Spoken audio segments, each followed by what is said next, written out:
क्या ईपीएफ में निवेश सीमा बढ़ाएगी सरकार? जानिए, अगर पीएफ लिमिट बढ़ी तो ईपीएफ ईपीएस पर क्या पड़ेगा असर। आजकल खबरें चल रही हैं कि केंद्र सरकार कर्मचारी भविष्य निधि योजना में निवेश के लिए वेतन सीमा को 15,000 रुपए से बढ़ाकर 21,000 रुपए करने की योजना बना रही है। केंद्र सरकार ने पिछली बार सितंबर 2014 में ईपीएफ के लिए वेतन सीमा बढ़ाई थी। अब सवाल यह है कि अगर सरकार ऐसा करती है तो ईपीएफ में निवेश करने वाले कर्मचारियों पर इसका क्या फर्क पड़ेगा? क्या ये ईपीएफ में नियमित निवेश की जाने वाली राशि को प्रभावित करेगा? चलिए आपको इस बारे में पूरी जानकारी देते हैं। पेंशन अंशदान में होगा इजाफा। अभी कर्मचारी पेंशन योजना यानी ईपीएस खाते में योगदान का कैलकुलेशन मूल वेतन को 15,000 रुपए प्रति माह पर कैप की जाती है। इसीलिए 1500 के बेस पर ईपीएस खाते में अधिकतम योगदान 1250 रुपए हर महीने तक सीमित है। अगर सरकार वेतन सीमा को बढ़ाकर 21,000 रुपए कर देती है तो ईपीएफ में प्रति माह योगदान बढ़ जाएगा।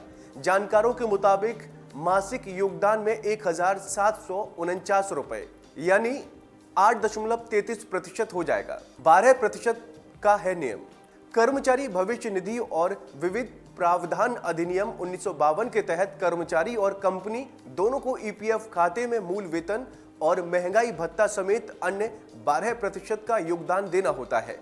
कंपनी को अपने 12% के योगदान में से 8.33% कर्मचारी पेंशन योजना में जमा करती है और 3.67% ईपीएफ खाते में जमा करती है। पेंशन की राशि में होगा इजाफा। पीएफ योजना के तहत वेतन सीमा में वृद्धि होने से रिटायरमेंट के समय पेंशन के रूप में मिलने वाली राशि भी अधिक मिलेगी। कर्मचारी पेंशन योजना 2014 के मुताबिक इस फॉर्मूले की मदद से पेंशन कैलकुलेट कर सकते हैं। पेंशन योग्य सेवा के वर्षों की संख्या x 60 महीने के लिए औसत मासिक वेतन 70। पीएफ कवरेज का बढ़ेगा दायरा। ईपीएफ के कानूनों के मुताबिक यदि कोई कर्मचारी मासिक मूल वेतन 15,000 रुपए से पाता है तो वो ईपीएस में शामिल नहीं हो सकता है, वो ईपीएफ का हिस्सा हो सकता है। हालांकि अगर वेतन सीमा को बढ़ाकर 21,000 रुपए कर दिया जाता है तो 15,000 रुपए से अधिक मूल वेतन वाले कर्मचारी भी ईपीएफ योजना में शामिल होने के पात्र पाए जाएंगे। घट जाएगा ईपीएफ योगदान।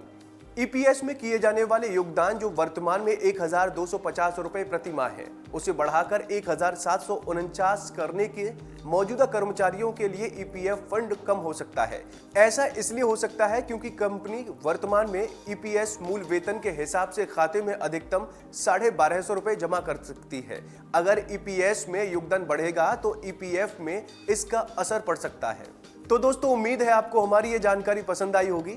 ऐसी ही तमाम अपडेट्स के लिए आप बने रहिए वन इंडिया हिंदी के साथ।